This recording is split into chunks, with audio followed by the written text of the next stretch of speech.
Forum Médèse au Maroc, le Premier ministre Cheikh Modibo Diarra a pris part en même temps que d'autres sommités à la rencontre organisée par l'Institut Amadeus sur le thème « Sud, l'exigence d'un nouvel ordre mondial ». Place de la République, rectification de la loi des finances avec les dépenses qui passent de 1483 milliards de francs CFA à 988 milliards, soit une diminution de 33%. Le sport football final de la Coupe CAF, jour J-2, c'est la grande mobilisation des supporters, la marée rouge pour amener le Djoliba sur le toit du continent. Mesdames, Messieurs, bonsoir et bienvenue au journal sur l'ORTM. Le Premier ministre Cheikh Modibo Diarra a pris part au Maroc au forum Médèse organisé par l'Institut Amadeus. Placé sur le thème Sud de l'exigence d'un nouvel ordre mondial, la 5e édition a réuni une nouvelle fois plus de 200 intervenants de très haut niveau.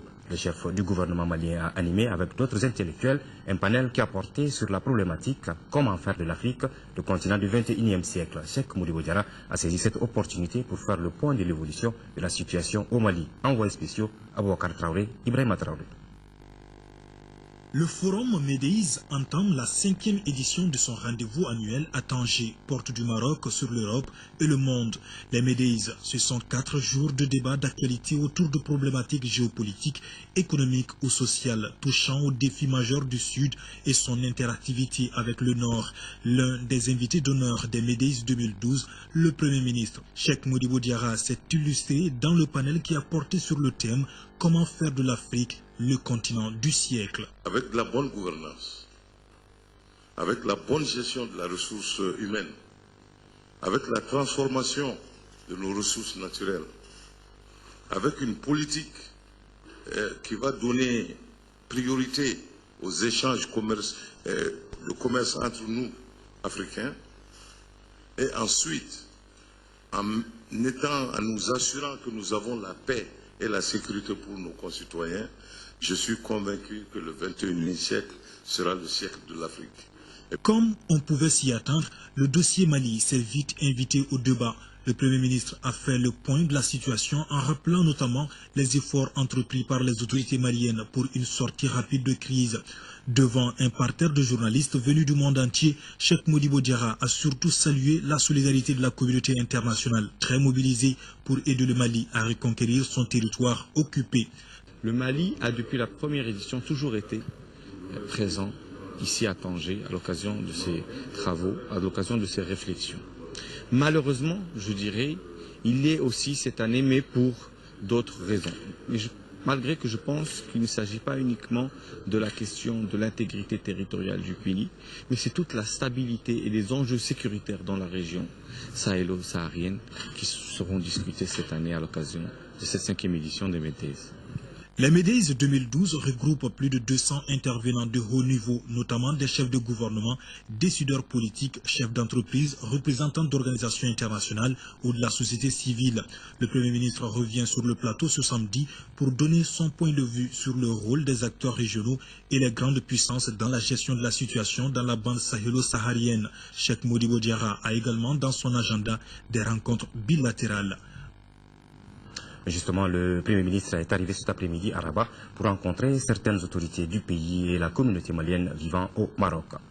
Et puis ce message, avant de poursuivre ce journal, le président de la République a adressé un message de félicitations à son Excellence Mahmoud Abbas, président de l'État de Palestine, président du comité exécutif de l'OLP, président de l'autorité nationale palestinienne. Message ainsi libellé.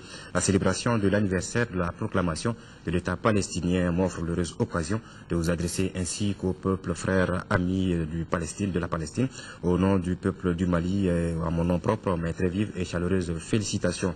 Je voudrais saisir cette opportunité pour vous réaffirmer le soutien constant et indéfectible du gouvernement et du peuple malien à la juste et noble lutte du peuple palestinien pour l'exercice de son droit inaliénable à l'indépendance, en vous réitérant ma disponibilité constante à œuvrer au renforcement continu des relations d'amitié et de coopération existant entre nos deux pays. Je formule des vœux sincères de bonne santé et de bonheur personnel pour vous et votre Excellence, de progrès et de prospérité croissante pour le peuple palestinien. Je vous prie d'agréer, Excellence, les assurances de ma très haute considération, professeur Djonkunda Traoré.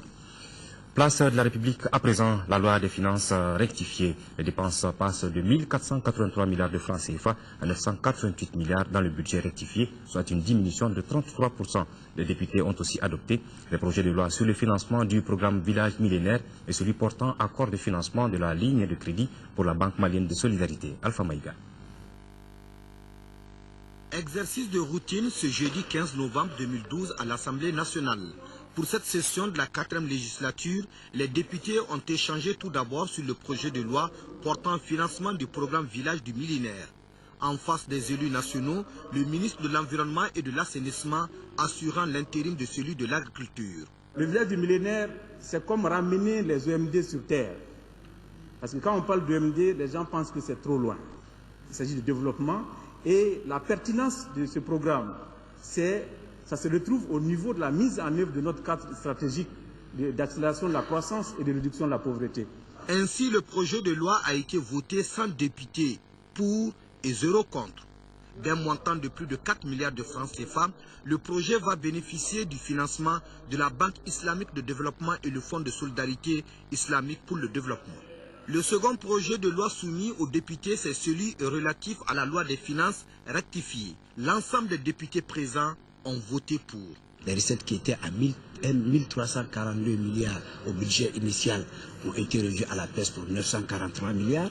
Les dépenses qui étaient pour 1481 milliards ont été revues pour 988 milliards. Donc c'est des diminutions très importantes, de 30 milliards pour les recettes, de plus de 29 milliards pour les dépenses. Et tout cela se traduisait par un déficit aussi revu à la baisse de 182 milliards à 46 milliards. Le souci général du Parlement qui a appuyé celui du gouvernement, c'était de renforcer plutôt ces secteurs de défense, ces secteurs de souveraineté de l'État, pour qu'aujourd'hui, ce que nous connaissons, pour aider le gouvernement à aller conquérir notre nord. Il y a eu la crise alimentaire, il y a eu la crise sécuritaire, et puis il y a eu les événements du 22 mars. Ça veut donc dire une importante augmentation des charges et une importante diminution des revenus. Nous avons choisi de ne pas couper sur le budget du ministère de la Défense, ni sur celui du ministère de la Sécurité. Nous avons choisi de donner les ressources qu'il faut au ministère de l'Agriculture pour préparer la campagne agricole.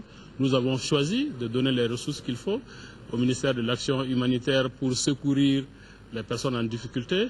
Nous avons choisi de ne pas toucher au salaire, au fonctionnement des hôpitaux. Le dernier projet de loi examiné par les députés est celui portant financement de la ligne de crédit pour la Banque malienne de solidarité. Comme une lettre à la poste, l'ensemble des élus ont donné quitus au dit projet de loi. Nous restons à l'Assemblée nationale où les travaux des plénières se sont poursuivis ce matin. Les députés ont en effet voté 3 projets de loi. Il s'agit des projets portant ratification de l'accord de prêt signé entre le Mali et Export-Import Bank of Korea pour le financement partiel du programme de développement de l'irrigation dans le bassin du Bani et à Selengue, et celui portant création de l'Agence nationale de la météorologie et le projet ratifiant la convention de la création de l'Agence de gestion et d'exploitation de la navigation sur le fleuve Sénégal, Agali Aguissa. 3 projets de loi ont fait l'objet de votes à l'hémicycle à l'occasion de cette séance de plénière de ce vendredi. Le premier est celui portant ratification de l'accord de prêt signé entre le Mali et la Banque Export-Import de Corée, Export-Import Bank of Korea. Il s'agit d'un projet de financement partiel du programme de développement de l'irrigation dans le bassin du Bani et à Selengue. La valeur du prêt est d'environ 2,628 milliards de francs CFA. Le projet de loi voté à l'unanimité par les 89 députés présents va contribuer à la promotion du secteur de l'agriculture. Au total, il est attendu du programme en phase de croisière une production additionnelle de 52 000 tonnes de riz paddy, 3 620 tonnes de légumes, 588 tonnes de viande bovine, 6 millions de litres de lait et 880 tonnes de poissons. Le deuxième projet à l'ordre du jour est celui portant ratification de l'ordonnance autorisant la création de l'Agence nationale de la météorologie, dénommée Mali Météo. Les 102 députés présents ont adhéré à cette initiative en l'adoptant. Cette agence, qui prendra désormais la place de la Direction nationale de la météorologie, devra apporter des réponses aux multiples besoins socio-économiques dans un contexte où la lutte contre les effets du changement climatique constitue un défi majeur. Je veux dire ici qu'à la base de la transformation de la Direction nationale de la météo en agence, il y a un besoin fort de développer les activités météorologiques à travers l'exploitation des différentes données. Le projet de loi portant la création de l'Agence de gestion et de l'exploitation de la navigation sur le fleuve Sénégal, SOGINAV, a été également voté à l'unanimité par les 109 députés présents au moment du vote. La réalisation du projet va coûter 49,229 milliards de francs CFA à l'OMVS.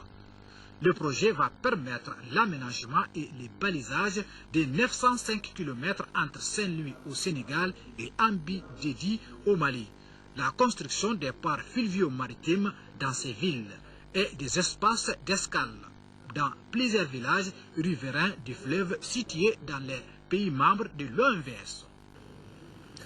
Une délégation de la Commission électorale nationale indépendante CENI, conduite par le premier vice-président de l'institution, a été reçue en audience ce matin par le président de l'Assemblée nationale par intérim, Younousi Touré. Les entretiens ont porté sur les activités menées par la CENI de septembre 2011 à nos jours et les perspectives de la Commission pour l'organisation des élections pendant la période de transition. Pour plus de détails, écoutons le premier vice-président de la CENI, Issa Campo, les propos recueillis par Ramata Konaté.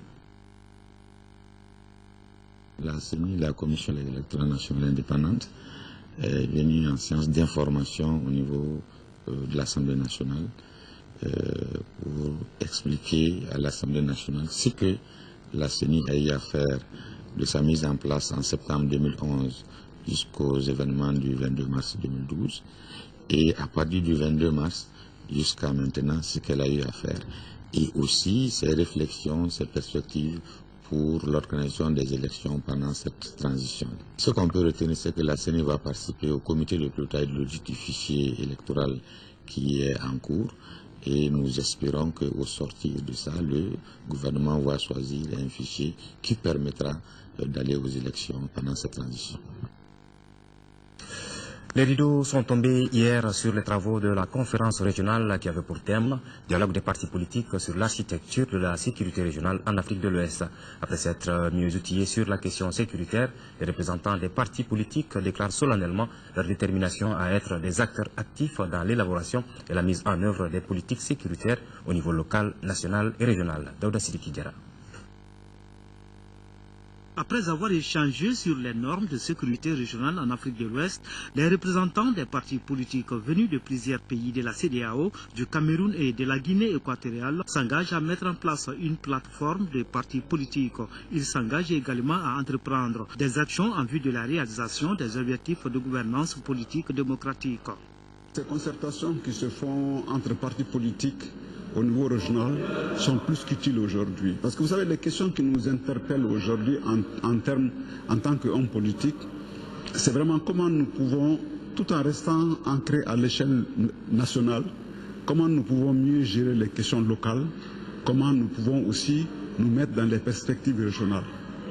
Et cette rencontre nous a permis de prendre conscience aujourd'hui qu'en plus des questions, comment on gère la sécurité, les questions de sécurité au niveau national, comment on pourrait mieux les gérer au niveau régional. Et il est évident, si je prends la crise que nous vivons au Mali aujourd'hui, même si cette crise est ancrée sur notre territoire, les dimensions de cette crise sont régionales et même mondiales. Au plan national et international, des mesures ont été envisagées. Il s'agit de l'implication des collectivités afin d'intégrer les dimensions locales dans la politique sécuritaire. Ces mesures visent également la formation des militants des partis politiques par rapport aux questions sécuritaires et des organisations de la société civile pour discuter des questions cruciales de la région. Aussi, des réseaux de parlementaires seront créés pour permettre aux partis politiques de la région de mieux cerner les questions sécuritaires.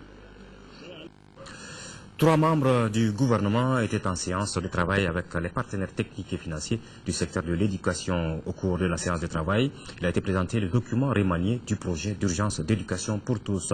Des activités planifiées pour 21,5 milliards de francs CFA et qui pourraient démarrer en janvier 2013. Les travaux ont été présidés par le ministre Adama Wane de l'Éducation nationale et de l'alphabétisation. Moïse Traoré.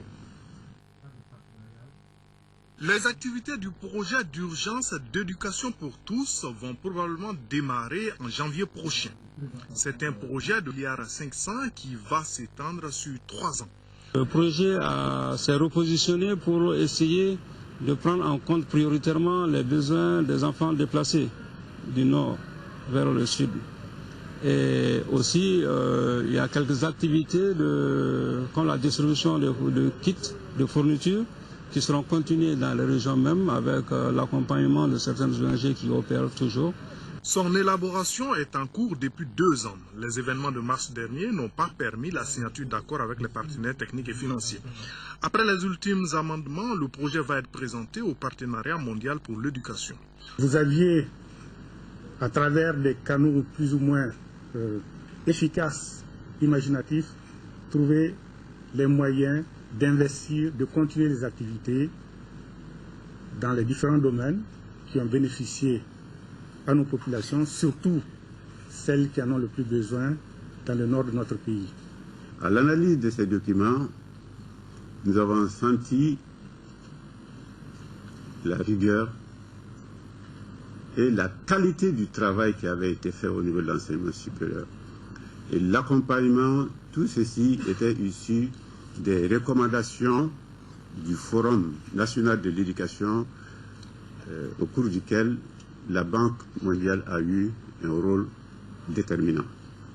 Le ministre de la Promotion des langues nationales et de l'instruction civique, Bokar Moussa Diarra, a saisi l'opportunité pour rappeler la nécessité de la formation civique dans la consolidation de la démocratie. Depuis un certain temps, l'espace scolaire et universitaire est soumis à une violence sans précédent, avec parfois l'usage d'armes. À l'origine, la mise en place des comités AEM au sein des établissements scolaires. Et cela malgré l'intervention des départements en charge de l'éducation pour interdire la mise en place de ces bureaux sources de tension. Pour inciter les élèves et les étudiants à la retenue, la Fédération nationale des associations des parents d'élèves et étudiants du Mali et l'Union nationale des enseignants retraités de l'éducation et de la culture ont adressé une déclaration aux élèves et étudiants. Déclaration dont nous vous livrons le contenu lu ici par M. Mamadou Lamine Diarra, président de la Fédération nationale des associations des parents d'élèves et étudiants du Mali, propos recueillis par Abdraman Maïga. Depuis quelque temps, nous constatons au niveau de l'association des élèves et étudiants du Mali une certaine effervescence. Des incidents très graves ont opposé des tendances en leur sein. Certains ont été grièvement blessés à coups de coupe-coupe. La violence est en train de gagner en ampleur tant sur le campus scolaire que dans les établissements.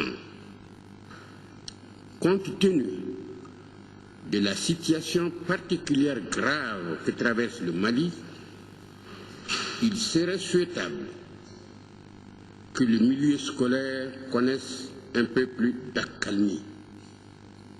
Or, c'est dans ces circonstances que les responsables de l'AEM tiennent à renouveler leur base, et ce, malgré les correspondances des ministres en charge de l'éducation leur demandant de surseoir à tout renouvellement. Dans ce contexte de refus de l'AEM de surseoir à ces renouvellements, nous, parents d'élèves et enseignants retraités, déclarons ici solennellement que nous n'approuvons pas cette attitude de nos enfants qui ne respectent plus les instructions de leurs supérieurs. Aussi, nous les invitons à plus de sagesse et de circonspection. Ainsi, l'école malienne gagnerait en apaisement. En Jésus, fils de Marie, retrouve la dignité. C'est le thème du pèlerinage national catholique marial de Kita, édition 2012. Plus de 6000 pèlerins ont quitté Bamako cet après-midi pour la capitale de l'Arachide. Pendant 2 jours, les fidèles chrétiens vont faire des prières et implorer Dieu pour le retour de la paix dans notre pays. Moussa Fane. La communauté catholique du Mali a convergé vers Kita ce vendredi pour témoigner de sa dévotion à la Vierge Marie, Notre-Dame du Mali. Cette année, ils sont plus de 6000 pèlerins venus de tous les Mali. Des pèlerins sont également venus d'Afrique et du reste du monde. Le thème de ce 42e pèlerinage est « En Jésus, fils de Marie, retrouve ta dignité », un thème qui a tout son sens. Cette année 2012, nos pères évêques ont jugé bon de donner comme thème en Jésus, fils de Marie, retrouve ta dignité. C'est pour rappeler un peu à la conscience de chaque chrétien, pour voir le rôle qu'il peut jouer pour apporter des solutions de paix dans le pays, dans cette situation que nous connaissons aujourd'hui. L'organisation de ce rendez-vous annuel est assurée par l'archidiocèse de Bamako. L'événement sera marqué, entre autres, par une procession, une assemblée et des prières personnelles. Moi, mon intention, c'est surtout pour prier pour la paix au Mali et pour la paix dans les cœurs, la paix dans les familles. Donc nous allons prier pour tous les Maliens. Chaque pèlerin a son intention. Donc nous leur demandons vraiment de prendre cette démarche de foi dans la paix et dans la sérénité. Les pèlerins sont attendus à Kita demain samedi dans l'après-midi. À l'occasion du Nouvel An musulman, le ministre des Affaires religieuses et du culte adresse au nom du gouvernement les meilleurs vœux à la communauté musulmane du Mali et à l'ensemble des missions diplomatiques des pays islamiques dans notre pays. Dr Yacouba Traoré, ministre des Affaires religieuses et du culte, a profité de ce mois appelé Djomene Kalo pour inviter les Maliens à la cohésion pour le retour de la paix. Il est au micro de Garibou Pérou. Ainsi, à l'occasion du début de l'année hégirienne 1434, j'adresse au nom du gouvernement mes vœux les meilleurs de santé, de piété, de longévité et de bonheur à la communauté musulmane du Mali et à l'ensemble de la mission diplomatique des pays musulmans au Mali. Nous implorons Allah le très miséricordieux d'agréer nos prières et nos sacrifices, de pardonner nos péchés antérieurs et postérieurs, de nous accorder une autosuffisance alimentaire, une situation scolaire stable, promotrice et une vie paisible. Nous prions Allah le plus miséricordieux d'aider le Mali à résoudre la crise du Nord, synonyme du retour de la paix, du recouvrement de l'intégrité territoriale et de la relance des activités économiques. Que les élections à venir soient libres, transparentes, crédibles et apaisées. C'est l'occasion de prier pour le repos de l'âme de nos défunts, qu'Allah, le très miséricordieux, les accueille dans son paradis éternel. Amen. Nous souhaitons propre rétablissement aux malades. Qu'Allah nous assiste et nous guide, qu'il nous bénisse. Bonne et heureuse année 1434. Voilà, justement par rapport au mois lunaire Muharrem, voici ce communiqué. Le ministre de l'administration territoriale et des collectivités locales, sur la base de la délibération de la Commission nationale d'observation de la Lune, chargée de la fixation des dates officielles des fêtes musulmanes et du début du mois de Ramadan, a l'honneur d'informer la communauté musulmane que le mois lunaire Muharrem ou Djomene Kalo a débuté au Mali ce vendredi 16 novembre 2012.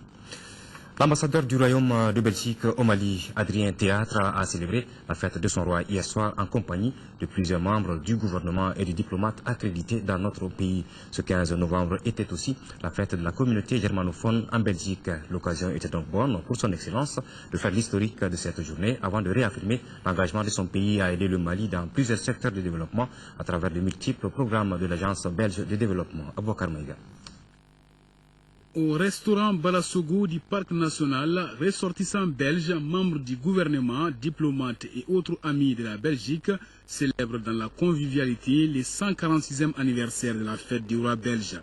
Une fête qui commémore non seulement l'indépendance du royaume, mais rend aussi hommage au premier souverain de la monarchie constitutionnelle belge, le roi Léopold Ier.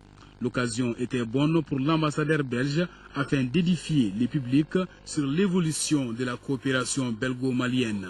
Le gouvernement belge félicite les efforts faits par la CEDEAO, l'Union africaine et les Nations unies pour trouver des solutions de sortie des crises. Il encourage les autorités de transition de poursuivre leurs efforts vers la normalisation de la situation dans les régions du Nord et vers l'organisation des élections. Les projets exécutés par le FIDA dans le cadre du Fonds belge de survie et par les ONG belges et leurs partenaires se sont adaptés aux difficiles conditions de travail dans le nord du Mali et ont réorienté leurs activités vers les besoins immédiats des populations qui y sont restées. En même temps, le gouvernement belge a augmenté de 2 millions d'euros le budget du programme d'alimentation mondiale et de l'UNICEF pour combattre la crise alimentaire dans la région du Sahel. Dans un contexte difficile, la FAO, le FNU et 5 ONG belges ont commencé, en collaboration avec le commissariat à la sécurité alimentaire, l'exécution de ce programme de presque 15 millions d'euros. Actuellement, la journée du 15 novembre est également considérée comme la fête de la communauté germanophone de la Belgique. Raison de plus pour la chorale de la cathédrale de Bamako de chanter l'hymne national belge en allemand et en français. Elle a aussi agrémenté la soirée à travers l'interprétation de plusieurs chansons célèbres. Le 10 décembre prochain sera célébrée la 17e édition de l'espace d'interpellation démocratique EID. La commission de dépouillement composée des représentants de la société civile et des différents départements ministériels travaille d'arrache-pied sur la centaine de réclamations reçues. Certains dossiers sont retenus, d'autres sont tout naturellement rejetés. Pour plus d'informations, écoutons la présidente de cette commission, Mme Li Fatimata Koulibaly, au micro de Adama Djimde. Nous sommes à 71 dossiers sur 111. Il y a des rejets, il y a des dossiers suite à donner, des dossiers à lire. Donc ça dépend du contenu et du caractère de violation, de la lisibilité. Si la demande est bien écrite, donc on peut la retenir. Bon, si le ministère est déjà sur le dossier, donc on peut leur donner le temps de bien travailler là-dessus. Quels sont les motifs de rejet? Les motifs de rejet, s'il y a des manques d'informations, ou s'il n'y a pas de cohérence, ou si la demande n'est pas facile à lire, ou l'incompréhension. Donc on peut rejeter ces dossiers-là. Mais en donnant le motif à la personne, après la commission est chargée d'informer la personne pourquoi son dossier a été rejeté.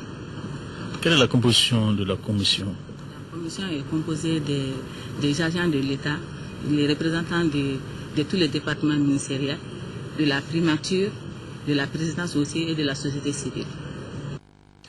Voilà des autres communiqués avant de poursuivre cette édition. Le président de la Commission nationale d'organisation des concertations nationales des forces vives du Mali informe l'ensemble des journalistes de la presse nationale et internationale que le point de presse du samedi 17 novembre 2012, initialement prévu à 10h, est reporté à 15h le même jour à la maison de la presse. Le président de la Commission nationale d'organisation s'est compté sur la présence de tous.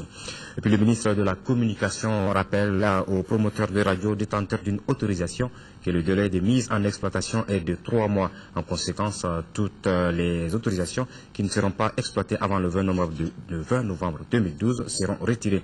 Le ministre compte sur l'esprit de civisme de tous et de chacun. 10 milliards de francs CFA, c'est le montant prévu par la Banque mondiale pour l'extension du programme Compétitivité et Diversification agricole. Ce programme et ses partenaires ont procédé à la 11e mission de supervision des activités prévues. Le bilan dans l'ensemble a montré des progrès dans les activités des producteurs agricoles et des transformateurs, appuyés financièrement et techniquement par le PCDA. Daouda Zoumana Traoré. Après les visites de terrain menées dans les champs, les unités de transformation et de commercialisation, le bilan du projet est satisfaisant. Les principaux indicateurs de performance assignés au PCDA ont été atteints, voire dépassés pour la plupart. D'abord en matière de diffusion des innovations technologiques à travers le financement des sous-projets en faveur des promoteurs des filières agroalimentaire sélectionné par le PCDA à coût partagé. Il s'agit, et on a eu à diffuser et financer des sous-projets au nombre de 271 sous-projets. Pour arriver à ce résultat, le programme Compétitivité et Diversification agricole a traversé un moment difficile, surtout avec les événements du 22 mars 2012. Avec la crise, c'est qu'il y avait un gel de crédit bancaire. Et les opérateurs n'ont pas pu avoir accès au crédit bancaire et par conséquent a eu un impact assez grave sur les résultats de la commercialisation de leurs produits. Mais le PCDA veut atteindre son objectif. Pour ce faire, la Banque mondiale lui a accordé un financement additionnel. L'objectif que nous visons à travers cette extension et ce financement additionnel est réellement un exercice de consolidation, d'augmentation de l'impact du projet et de pérennisation des activités. Notamment, on va pouvoir maintenant diffuser plus, puisque vous parlez de diffusion. Nous allons pouvoir financer. Si nous obtenons le crédit, nous allons avoir beaucoup plus d'argent pour pouvoir financer les sous-projets, les micro-entreprises, passer certaines micro-entreprises à des PME. Donc, vraiment, mettre en place une vraie assise de petites entreprises agricoles au Mali. Depuis 6 ans et demi, le PCDA permet l'amélioration des performances des chaînes d'approvisionnement pour une gamme de produits agricoles, pommes de terre, mangue et papaye, d'élevage et de pêche pour lesquels le Mali jouit d'un avantage comparatif. Le forum du dialogue entre les organisations de la société civile et les autorités de la transition sur le financement des services sociaux de base se tient depuis ce matin à la Maison des Aînés. Initié par le consortium des organisations de la société civile, ce forum a pour objectif d'obtenir l'engagement des autorités de la transition pour le financement substantiel public des services sociaux de base. Agibou Koulibaly. Au Mali, les organisations de la société civile soutenues par Oxfam ont conçu un projet qui tient en compte les services sociaux de base que sont l'éducation, la santé, l'eau et l'assainissement. Ces 3 secteurs de base doivent être l'affaire de tous. C'est tout le sens de l'organisation de ce forum pour interpeller les autorités du pays sur la question. Fidèle à ces Oxfam n'a ni baissé les bras, ni abandonné ses partenaires depuis le début de la crise. Nous avons continué nos activités.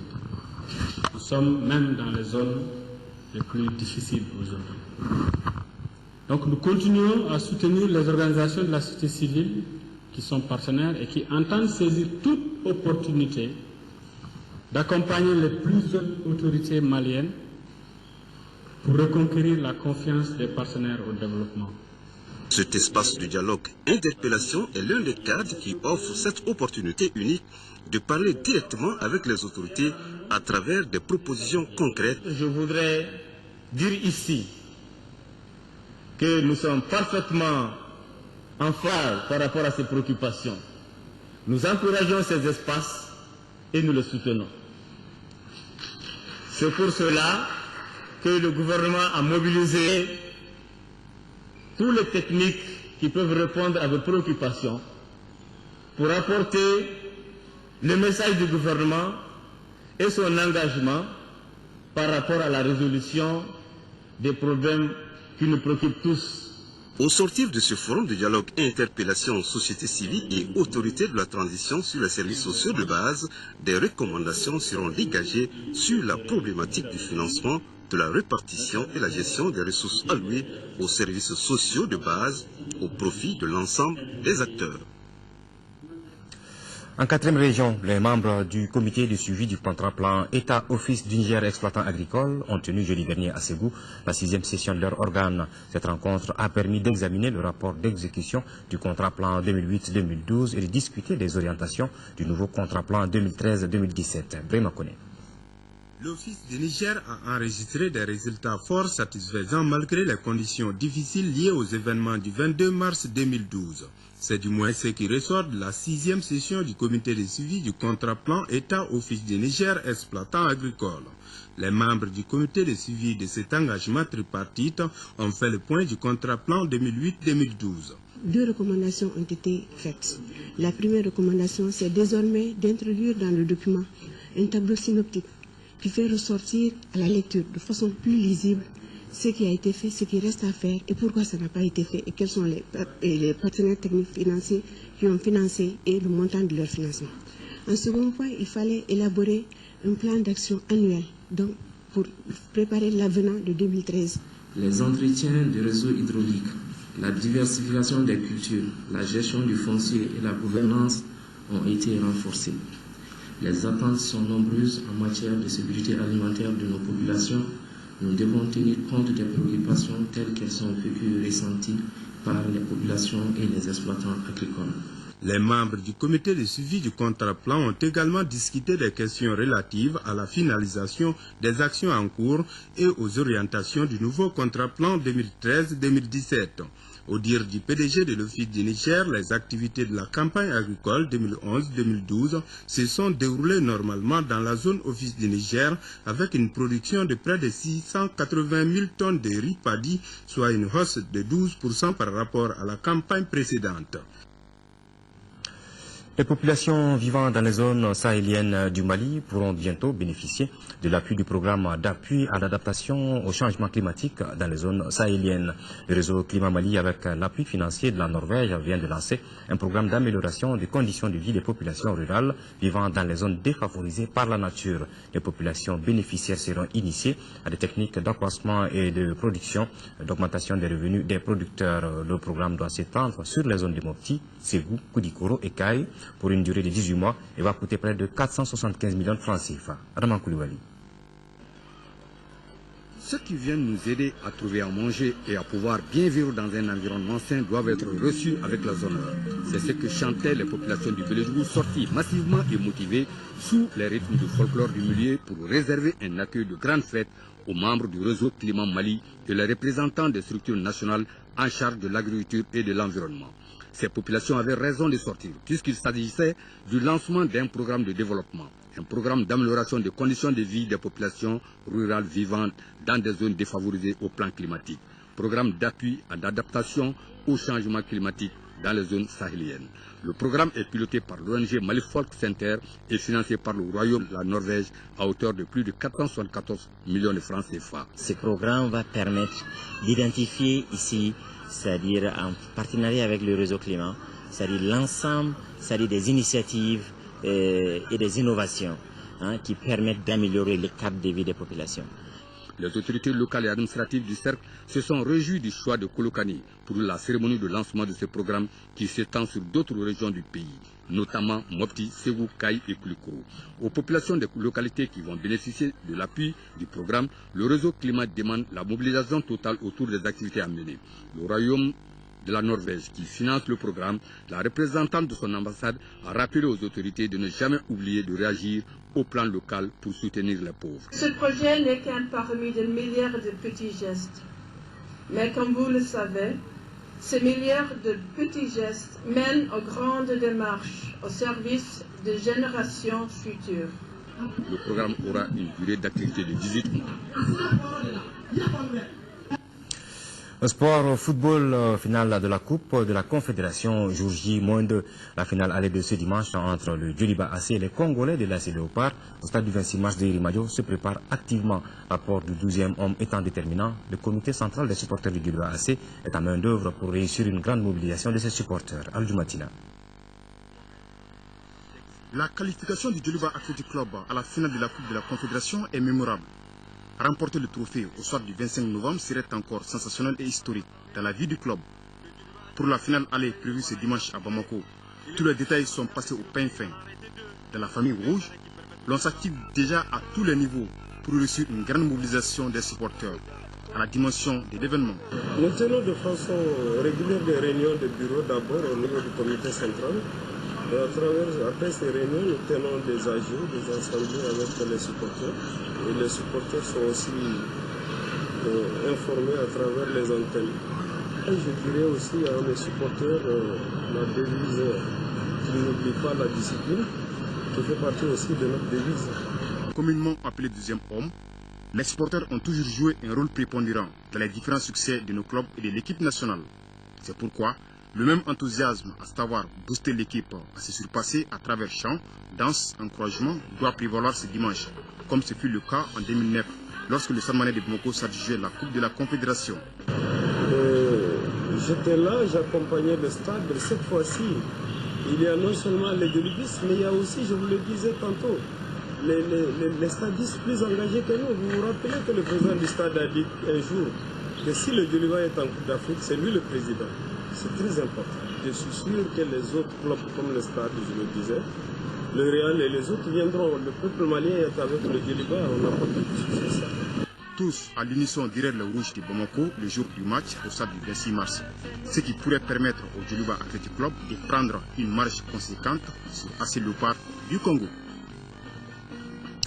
Tous nos voeux de succès accompagnent donc le Djoliba AC. Voilà, c'est tout pour ce journal. Merci de l'avoir suivi. Demain, pour les informations, retrouvez Aïssata Ibrahim Maïga à 13h et Aoué Touré pour l'édition de 20h. En attendant, ayons toujours une pensée de soutien et de réconfort pour nos compatriotes vivant dans les régions du Nord sous occupation. Ne les oublions pas. Bonsoir.